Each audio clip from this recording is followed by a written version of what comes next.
The MythBusters are stepping out for science. We want some destruction. Can you destroy a bridge using just the rhythm of marching feet? Smile with confidence. We're using the ones that were on the top of the toilet. But is there more in those bristles than meets the eye? Sit down more. And ski boat or rowboat? Jamie and Adam test the myth of human horsepower. Who are the MythBusters? Am I missing an eyebrow? Adam Savage. I always enjoyed seeing Adam in pain. Oh! And Jamie Heineman. Jamie wants a big boom. Between them, more than 30 years special effects experience. Still kind of sexy. They don't just tell the myths. They put them to the test.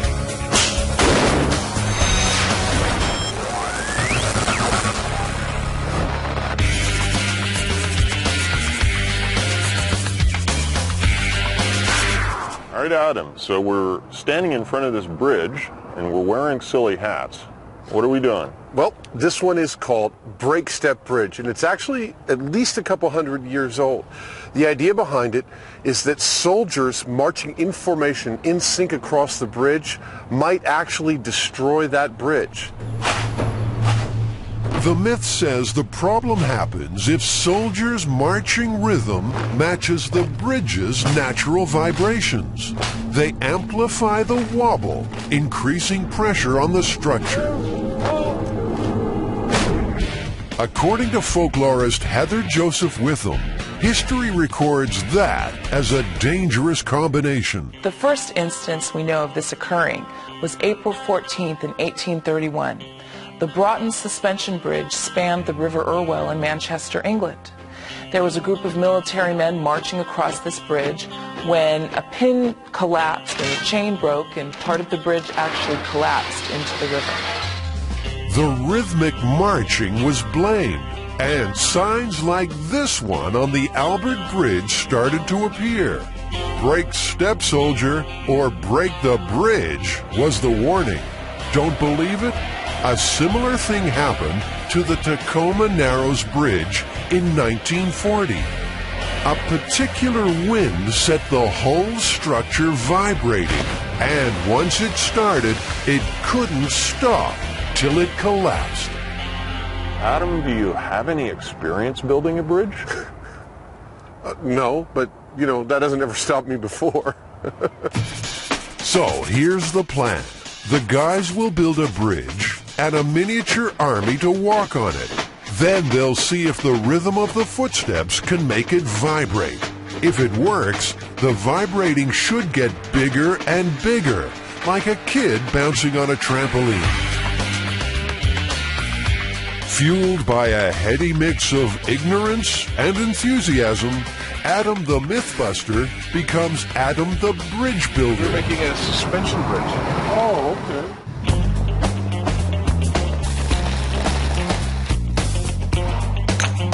Never one to think small. Adam's first ever bridge will be 60 feet long and 6 feet high, a mini Golden Gate. Essentially, he's making long, flat, strong boxes. He'll need 6 exactly the same to join end to end to make the road bed. And I've only got to make 12 of these, in like a day. I've done more work in less time. He's also been known to do less work in more time. But today, he's making progress. That's pretty good. Take the extra time on the front, save it on the back. Life is good. Do you remember the guy in the beret and the mustache on that? Well, that's me. Yeah. Life's good for Jamie, too. He's on the hunt for a piece of equipment, and it turns out the guys who make it are fans of the show. Better still, they send a whole box full in no time. Wow. Jamie has a new toy. This is a brand spanking new Kinetrol actuator. These would normally open and close a valve on, maybe in some industrial process. Only Jamie could get excited about a piece of industrial equipment. But then only Jamie could see its potential to make little marching robots. Put a crossbar on here with a shoe on the end of each crossbar, and so as this thing swings back and forth like this, the shoes will go up and down, and this thing will go up and down, and that's our walking mechanism. If all goes well, it won't be long before Jamie's hearing the pitter-patter of little feet in army boots.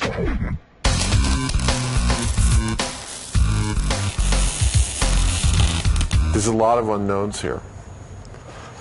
Nothing we're not used to on MythBusters. What is known is Adam's finished the 6 sections of road deck. Now, the 2 uprights, which stand at either end of the bridge.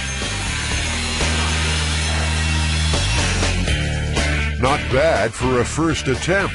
60 feet of steel. This is not comfortable in the least. Good job, by the way. This is a nice piece of work. This is like one of those Marine Corps obstacle courses, right? It's like, how fast can you... But I could do it faster than that.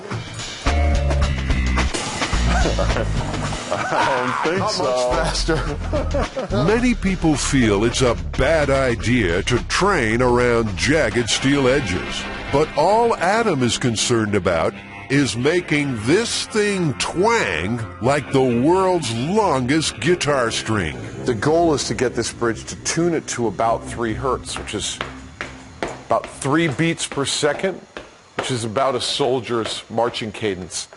And then once we get that, we put our frequency oscillator on it, basically a big weight that hits the bridge at the right moment, boom, boom, boom, and we'll start to watch the bridge go, you know, wiggy every time we hit it.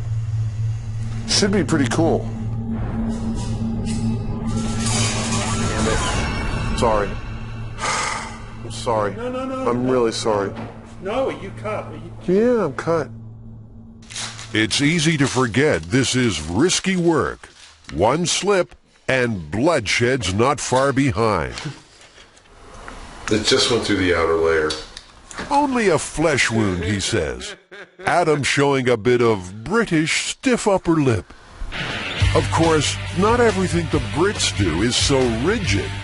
In June of 2000, the new Millennium Pedestrian Bridge across the Thames in London got off to a very shaky start. It seems to be swaying. Not that bad, is it? Well, it feels bad to me. The bridge had to be closed for fear it would collapse. Turns out it had a slight sideways wobble, and crowds subconsciously swayed with that, making it worse. It eventually reopened after modifications. Back at Mythbusting HQ, Jamie's army is falling in. They might not look much now, all plastic helmets and 2 big boots, but to test this myth, Drill Sergeant Heineman will turn this spare parts outfit into a well-drilled marching machine. Building the bridge. Adam is soldiering on despite his injured arm. The MythBusters backlot is about to become a theme park with the addition of a 60-foot suspension bridge. 2 main cables span the length of the bridge.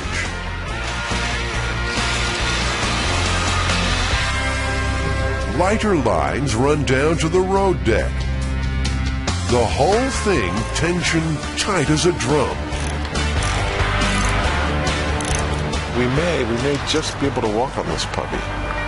Drum roll, please. Adam is a happy camper. It seemed a bridge too far, but it wasn't. I have to say this is one of the more satisfying things I've ever built. Now, in true MythBusters fashion, the only thing left to do is see if it can be shaken to pieces by Jamie's soldiers. But first, there's some other busting to do. It's the unspeakable myth. The one you just can't flush away. There's poo everywhere. Is there more than toothpaste on that brush? There's actually a bunch of myths around and surrounding bathrooms and cleanliness and ideas of what the clean parts of our house are. But actually, I think the main idea behind this myth is that the bristles of a wet toothbrush make an ideal collection surface for things like airborne bacteria. There's no rosy way to say this, so let's cut to the chase. What we're talking about here is fecal coliform bacteria. The bacteria that lives, well, you know where. The belief is that you shouldn't leave your toothbrush in the bathroom, and particularly not too close to the toilet, because there's all sorts of bacteria floating in the air, which ends up on your toothbrush and therefore in your mouth. Adam, you know, before we even start this experiment, we should probably do a simple test to see whether the toilet actually produces an aerosol. You mean like whether when it's flushing it actually makes little droplets and vapor that go everywhere? Exactly. Some color in the water, and Adam's got any flying droplets covered. Ready? Go.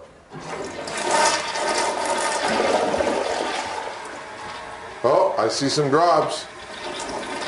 All right, well, there you go. The aerosol part of the myth is definitely true.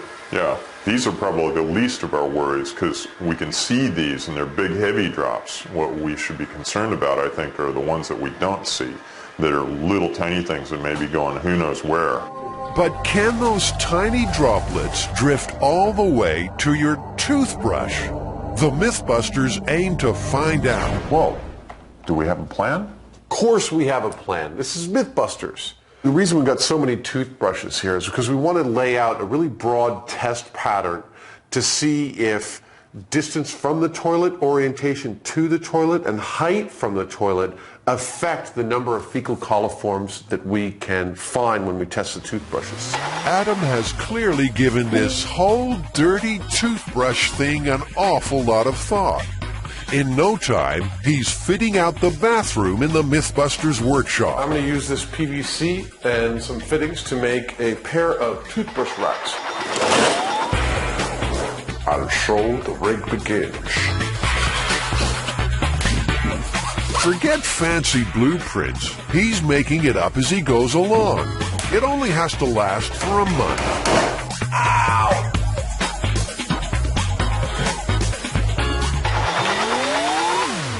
It's not pretty, but it'll do. What the hell have you done to my bathroom? We are going to set up 24 toothbrushes in this, and every morning we will have a protocol. And we will each be responsible to take each toothbrush, wash it in distilled water so we don't cross-contaminate, and put the wet toothbrush back. Then there will also be 2 control toothbrushes on top of the toilet that we will brush our teeth with, and at the end of a month we will check and do fecal coliform tests on the toothbrushes and see which ones have gathered the most. Next up, the brushes. The guys will wash their hands with antibacterial soap every time before they touch them to prevent possible contamination. And importantly for the experiment, this bathroom will stay open for business. A chart will keep track of exactly how much business is getting done. What do you think 1, 2, and 3 would be? 1 would be Urine. 2 would be Fecal matter. and 3? I don't know, what's number 3? Let's say perhaps an aerated approach to dispersing fecal matter. For a breath of fresh air, 2 more brushes will be kept in the office, away from the bathroom. Jamie, these are our external controls. Uncontaminated toothbrushes outside of all the experimental conditions. We'll rub these with a little toothpaste and rinse them with the water as well. If fecal coliform bacteria are found out here, they'll be embarrassed looks all round.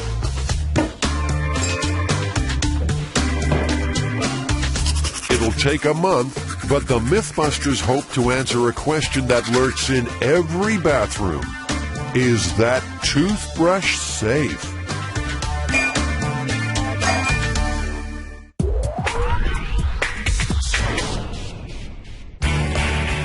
the one about the rowboat and the water skier? Down more. I'm straight. Stanford University has. If they pull this off, they'll become myth-busting immortals. This is Apollo 13, baby. In Houston, we don't have a problem.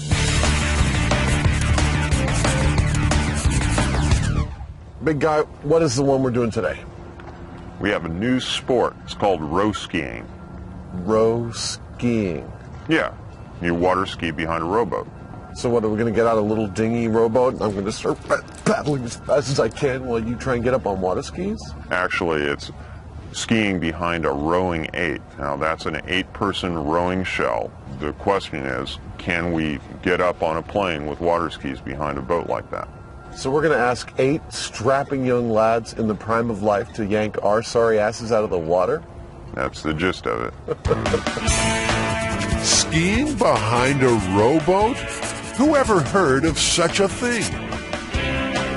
Folklorist Heather Joseph Witham says this myth was made up by rowers for rowers. You're not going to have construction workers talking about a rowing 8 or water skiing, but you're going to have rowers talking about this. Probably not even water skiers, because this functions for rowers as a way to comment on what they're doing, as a way for them to comment upon their sport. It's saying, look how fast we manly men can go.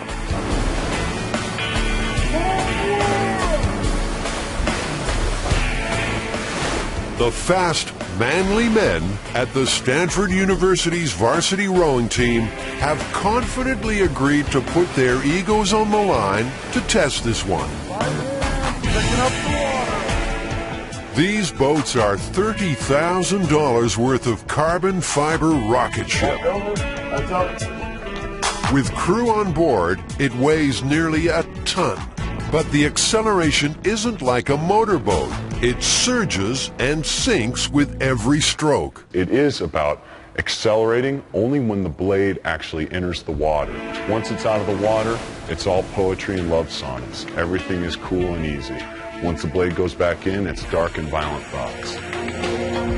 Sam, stay focused. A racing crew will be having those dark and violent thoughts about 40 times a minute. Going fast, they'll generate a boat speed of about 15 miles an hour. Skiing is normally done at 20 or more. Have you heard the myth about water skiers being pulled behind these boats? Yeah, I think it's urban legend, but we're out to prove them wrong. You think it can happen? I don't know, man. These guys got legs like steel and arms like pipes. I think they can do it. Even at top speed, they're slow by skiing standards. And that's before they add the drag of the skier. But failure is not a word in this coach's vocabulary. You know, I got a feeling that good things are going to happen. I think we might have a new business. We might be pulling people here. These workouts might be a good way for us to go faster. Amazing to watch. Made me feel pretty fat and old. They're so in sync, and there's so much testosterone flowing on those boats. You can just feel it. And, you know, we give them a real challenge, like get this guy up out of the water. They're going to be, you know, just scrambling for it. It's going to be fun to watch. Now the MythBusters have a big problem. The athletes might be up to the challenge, but neither Jamie nor Adam knows how to ski. You must be Willie. Adam. Nice to meet you. Hi, Willie. They don't just need a fast teacher, they need the water ski terminator. Good. So you guys are skiing now? We're here for some lessons, yeah. Okay. We're gonna get the lessons going here. This will be an unusual session for Willie. He'll be teaching them how to go slow. He was a champion skier in Germany before moving to America and turning pro. Go about 1,500 RPMs to establish the minimum speed for him to ski at. This would be about the same in terms of speed, what it feels for him behind the rowboat. Jamie, move on and out on the boom. Beginners start on a boom, not a rope. When the boat pulls, keep your shoulders Back, don't let him come forward. Ready? Yeah.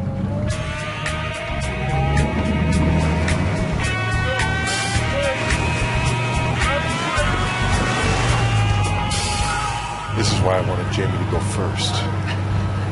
Made the mistake in bending his arms. He got to keep his arms straight consistently.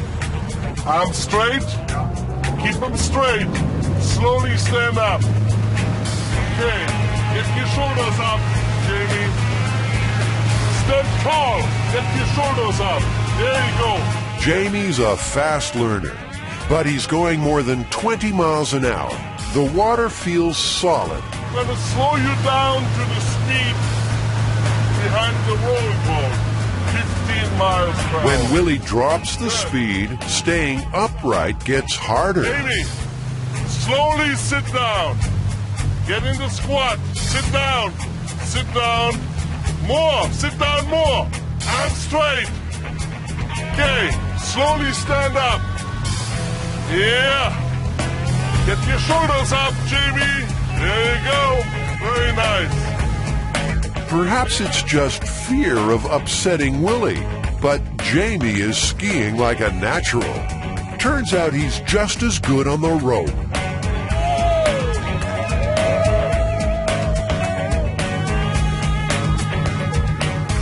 That felt pretty good. We did get it down pretty slow. I think we just nudged 10 miles an hour, which is, my guess is probably the minimum that we can really reasonably expect to stay up on the surface of the water. The slower you go, the harder it is. Now it's Adam's turn.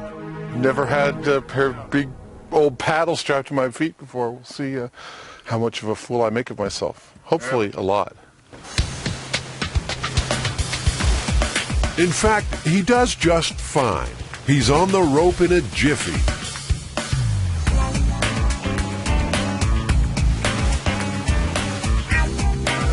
Unfortunately, his legs give out a jiffy after that.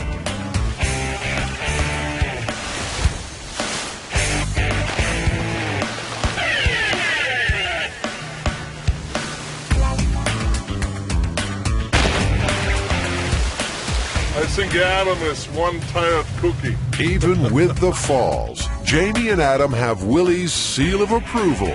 They're ready for the challenge. I do believe that both skiers you have here, Jamie and Adam, can do this.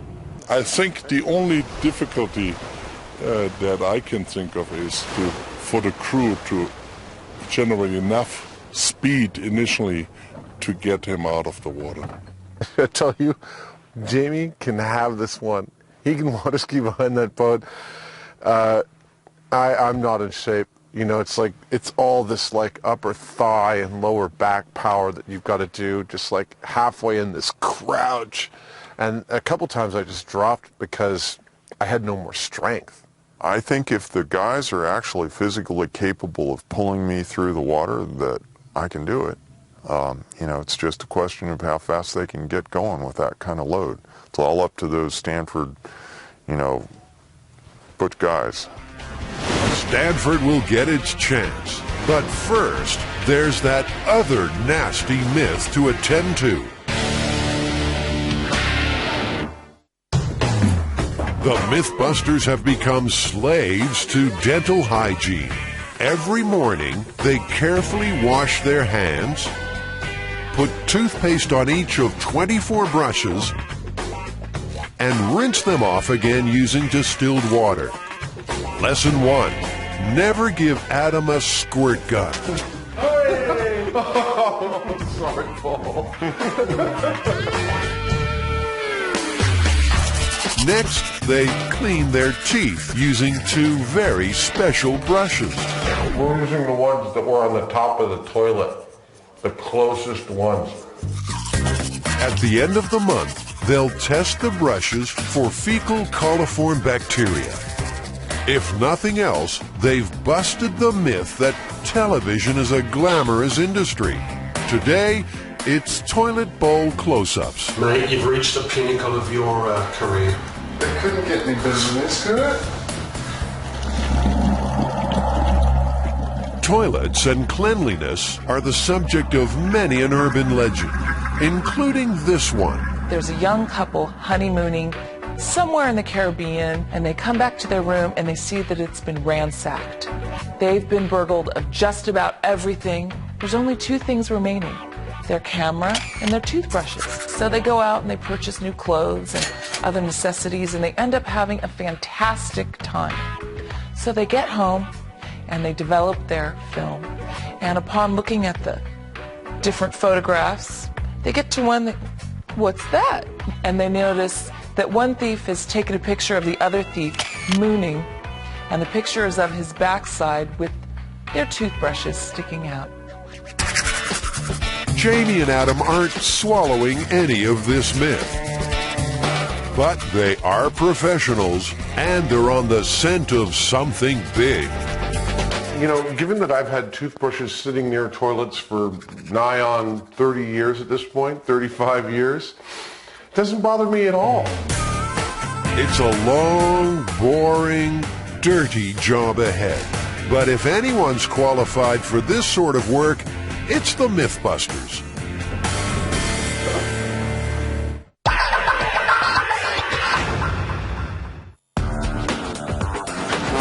Jamie Heineman has one of the world's most unusual day jobs.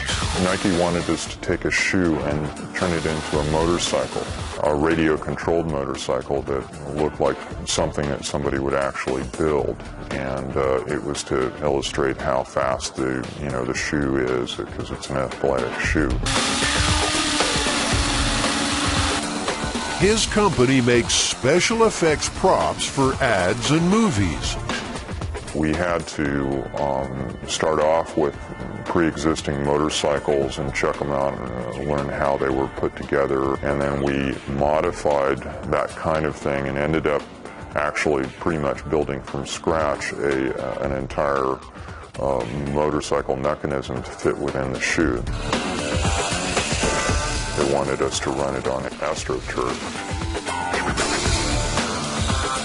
With this thing having a small pebble is like running over a speed bump.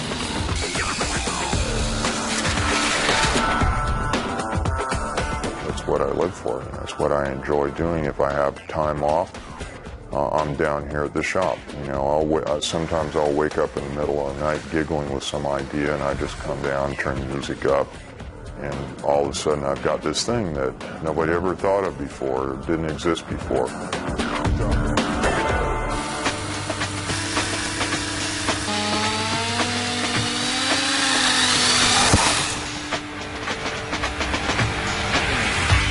Now the guys are using the same ingenuity when it comes to testing the Break Step Bridge. But seeing as no one would let them wreck a real bridge, Adam has built one himself.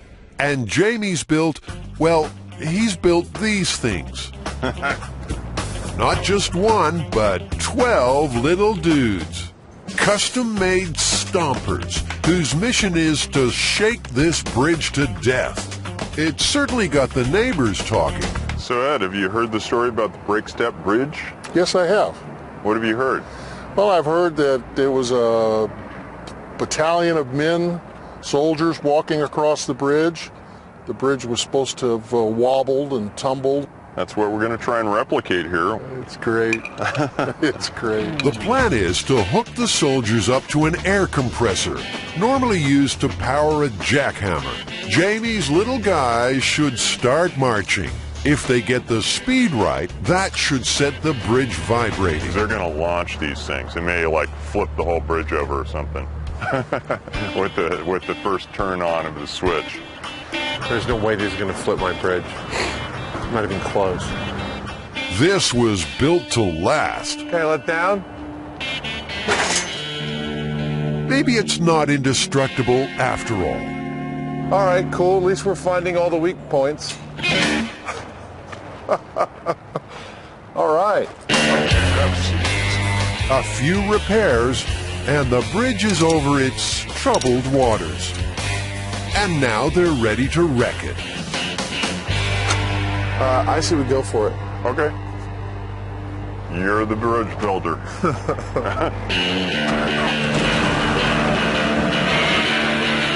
power on.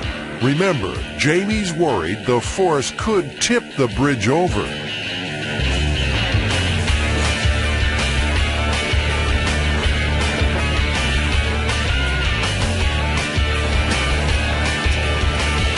Jamie's made a doo-wop group, not a battalion of soldiers. It's like the California Raisins. The boys are looking a little wimpy. Seems Jamie's not feeding them enough air from the compressor. This has to have 2 hoses on it.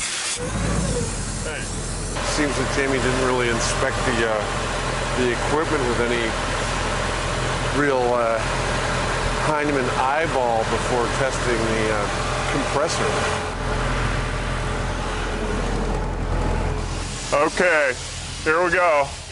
This time, there should be less doo-wop and more destruction. Now we're talking.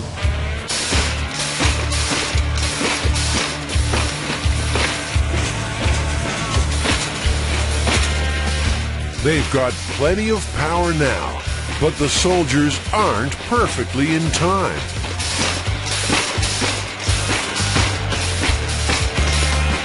They're not getting the single regular vibration through the bridge called for in the myth. Instead, those boots are just smashing Adam's road deck to pieces.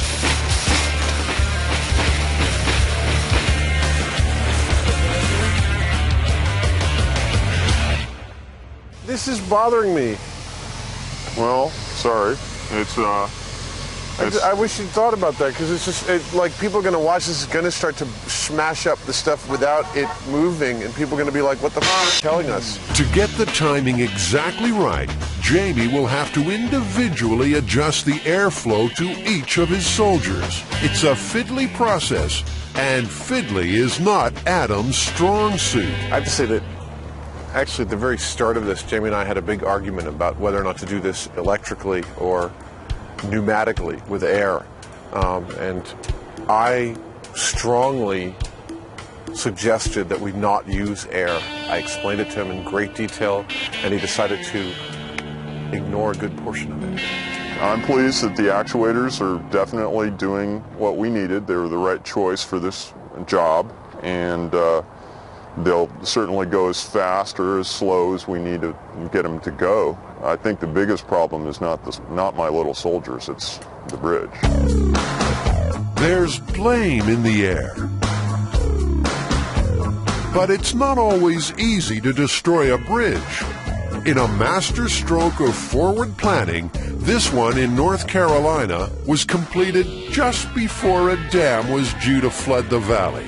So, gathered around a very small table, the authorities decided to knock it down. First, they piled on huge weights. That only resulted in an amazing new use for animated arrows. So, they called in the Air Force, but the Flyboys were having an off day.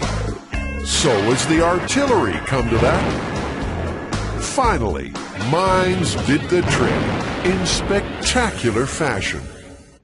Adam and Jamie are desperate to destroy their bridge with a bucking bronco vibration that shakes it to bits. When we hit the resonance of the bridge going up and down with them will be extremely rhythmic and will get bigger every time. And it'll actually be pretty catastrophic. Catastrophic destruction is the desired outcome for most MythBusters experiments. So, for the third and final time, Jamie's army is ready for combat. All right, Jamie. Nice and slow.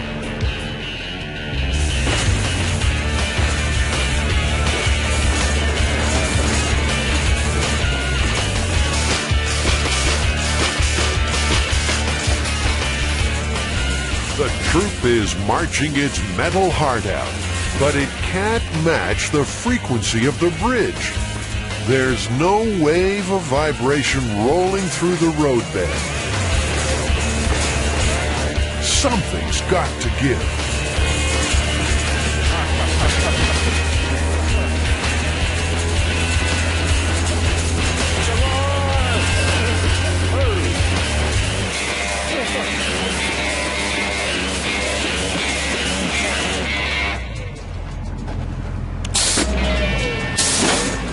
They've broken the bridge, but only through sledgehammer power, not sweet harmonic vibration. All my cables held. Yeah, it's these things are starting to... Yeah, look, forking. the whole thing parallelogrammed. Yeah. That's where it failed. These things appear to me that we were just beating on the thing. And while the beating was in a certain rhythm, I don't see the bridge responding to it in that rhythm. Jamie's army will be sent home in disgrace. But like the 2 last soldiers left out in the jungle, the MythBusters refuse to accept defeat. Jamie is already planning another monster robot to attack the bridge. They might have lost the battle, but later in the show, they will resume the break-step bridge war. I think I could get this bridge back up and running in half a day. Well, looks like we're not quite done, but it was fun to see these guys pound away. They were kind of cute, weren't they? They were very cute. Cute for science.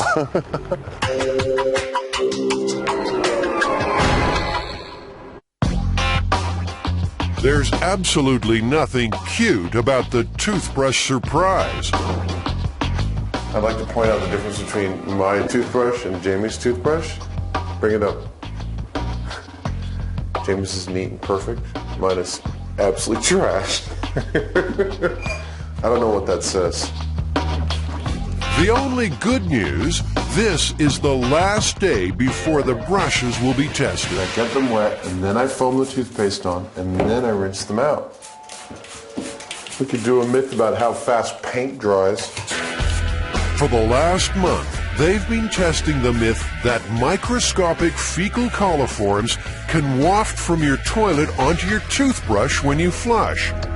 A month is a long time for this kind of work. You watch every action-packed second as water and toothpaste meet in a fecal coliform farm of total destruction. To see if there really is something to worry about, the MythBusters have called on expert microbiologist Dr. Joanne Engel. She's going to subject the MythBusters bathroom to more scrutiny than is strictly desirable. So I'm taking the toothbrush and I'm spreading it on the auger here, so if there's a lot of bacteria on here, it'll grow. And then I'm also dipping it into this bacterial broth. And again, if there's just even a couple of bacteria on here, it'll grow overnight after I incubate these in a nice warm oven.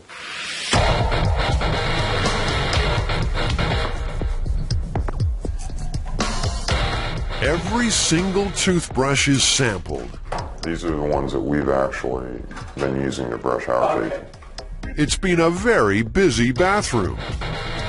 But there's also the 2 controls kept out in the kitchen. This is the first time either of these toothbrushes has been in the bathroom. Okay.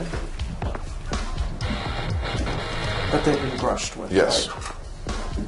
They've undergone the same treatment. But I'm going to incubate them in a 37-degree oven overnight, and if there are bacteria on here, we should be able to see them. The whole gang is relieved to finally be getting out of that little bathroom. And soon, they'll know for sure if their toothbrushes hold an unwelcome surprise.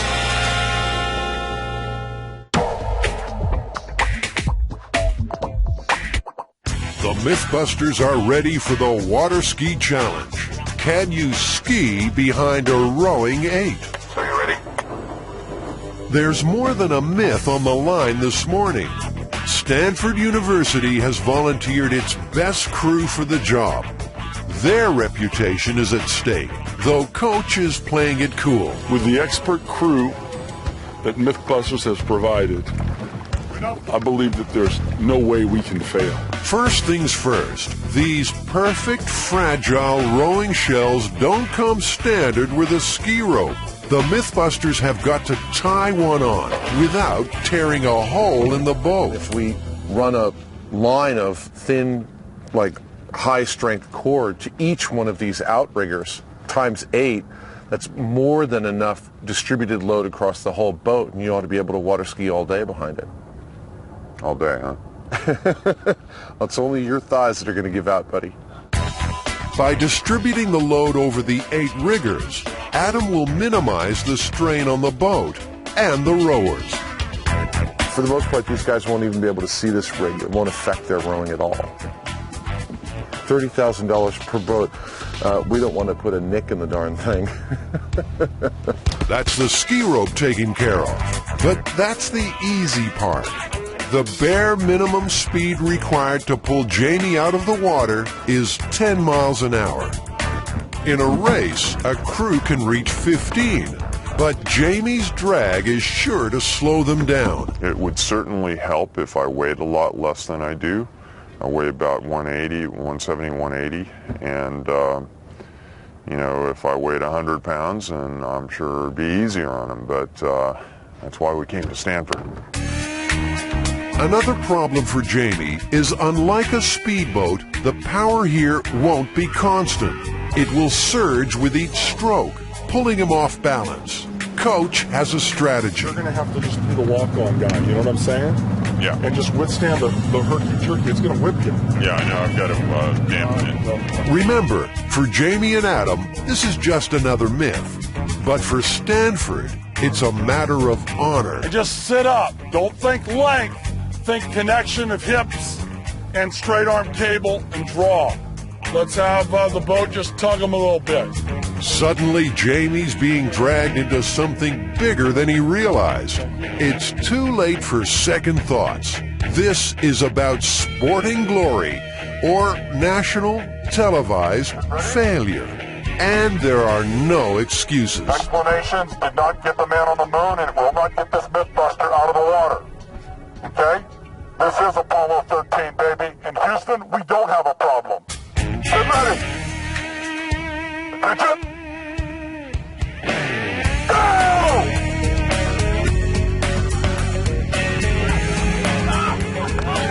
Go! Quicker! Wait up! Ho! Ho! Hey! Hey! Stop blowing! If you're not pulling, stop! Jiminy Jack Christmas. These guys are still rolling. So close. He was up, but couldn't hold on with the surge. This might just be possible. Jamie, man, that was beautiful. It was working. You think you can get it going?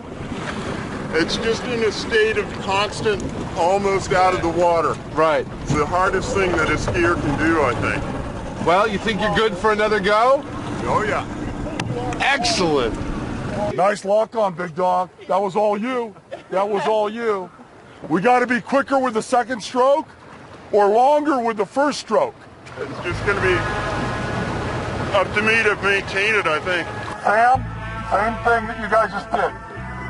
So, Jamie Big Dog Heineman prepares to battle the surge again.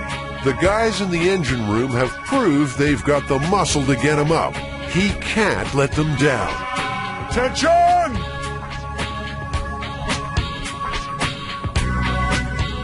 Go! Stay up. Come on, dog. Stay up. Come on, big dog. Stay up. Yeah! Go!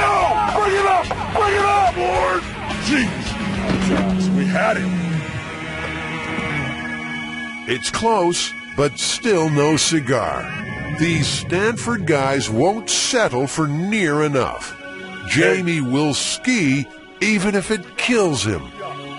Power was there. I was having trouble dealing with the surginess.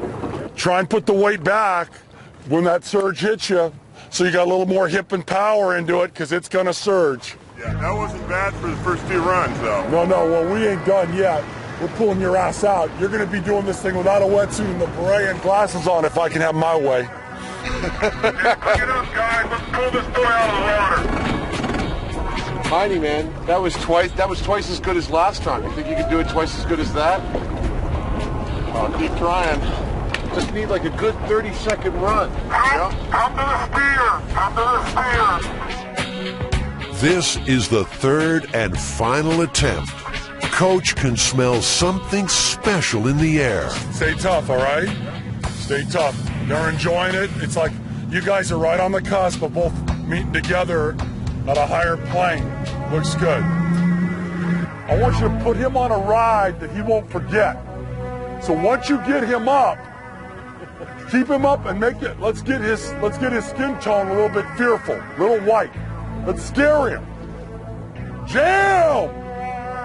Jam on it. Let's do something that's never been done. Here we go. Attention! Go!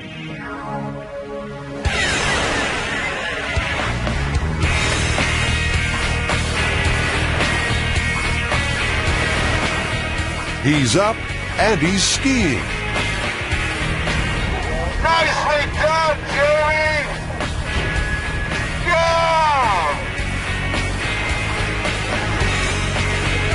Keep it going, big dog! Keep it going, big dog! From that boat! From that boat! From that boat!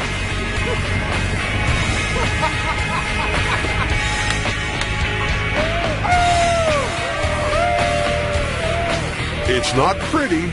Jamie's fighting every surge, but they've done it.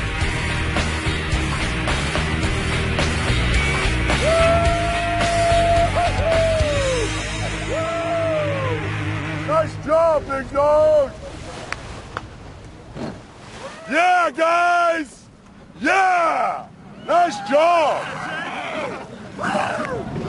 Jamie's run lasted nearly 40 seconds. I'm pleased as punch. That worked better than I'd ever hoped for. The fact that I could do this says that it ain't as ridiculous at all as we thought.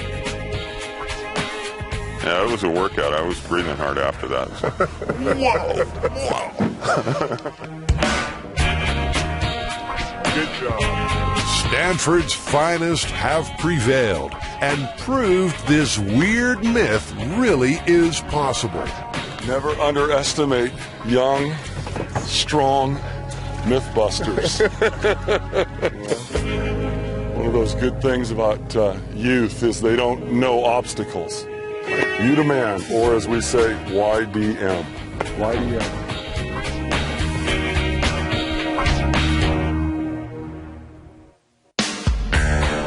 Flush with success, the men now have to see the woman. The toothbrush surprise results are in. Did we actually find any fecal coliform on the toothbrushes? Well, we did, but in fact, all the toothbrushes. That'll leave a bad taste in your mouth, but the slides don't lie. Those little pink dots are fecal coliforms found on the brushes, and it made no difference how near or far they were from the toilet. Can we say that the exposure to the bathroom or to the air contaminated these with a small amount of fecal coliform? So that'd be one interpretation, but recall that you also exposed these guys to distilled water and some toothpaste, and they got handled a little bit, so it could have also come from other sources as well. But brace yourself, folks, there's more. Remember those control toothbrushes kept outside the bathroom. There was also fecal coliform on our controls which were nowhere near the bathroom. That's right. That's these guys here. So they have some pink colonies on them too. Unpleasant as it seems, fecal coliforms are virtually an unavoidable part of daily living. But it's not all bad news. So, you know, this is perhaps the most critical question. Should the American toothbrushing public be worried about our results that there's fecal coliform on their toothbrushes? No, I don't think they should be. It's a very low level, and as you can see, we're all happy and healthy standing here and been exposed to that. Easy for her to say. Adam and Jamie have just learned a valuable lesson. Some myths are best left unanswered.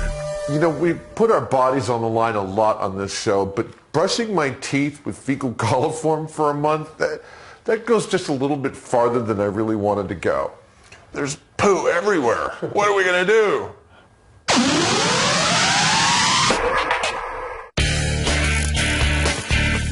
The MythBusters are rebuilding the Break Step Bridge.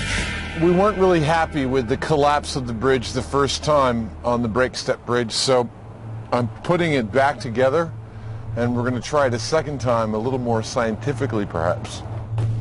The science of this myth is the regular rhythmic footfalls of marching soldiers can resonate within a bridge, causing it to collapse. And the challenge is to induce a regular vibration that gets bigger with every beat, till the whole thing shakes itself apart.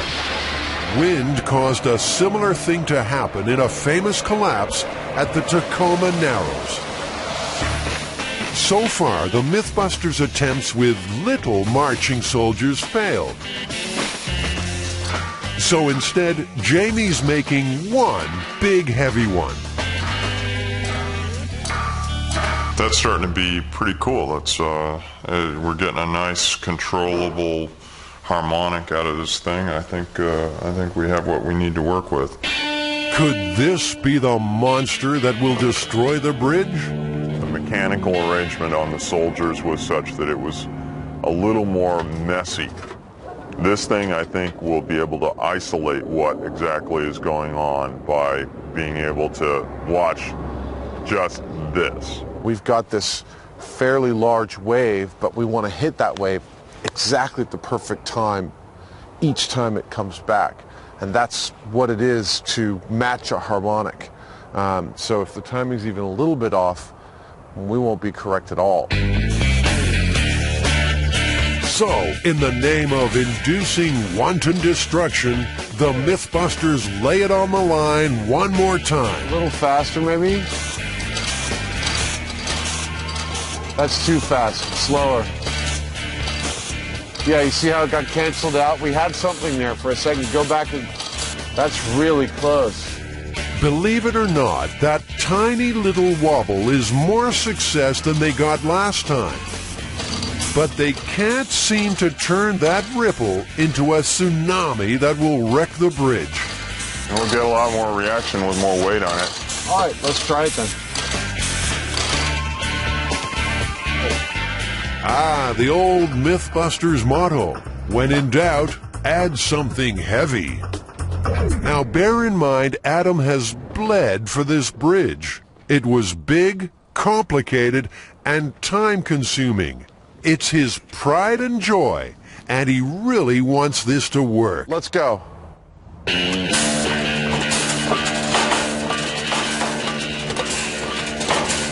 Faster. Oh! Once again, the bridge has failed before any real vibration got going. All that hard work has come to nothing. Adam's taking it quite well. Best just stand back for this. Who wants some destruction?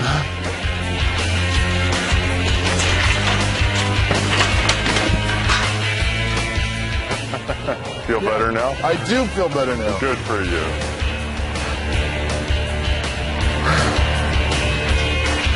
The bridge is dead. Adam killed it. For all their time and effort, they couldn't replicate the myth. Maybe this one just never happened. My thinking on this would be, given your average platoon of soldiers and your average large suspension bridge, there's no danger they pose to the bridge. I'd say the myth is totally busted. It would have to be that they were so close to the overloading weight of the bridge to begin with to create that kind of force that I think it is truly a myth. Excellent. Let's pack this puppy up. I'm tired of busting myths today. Okay.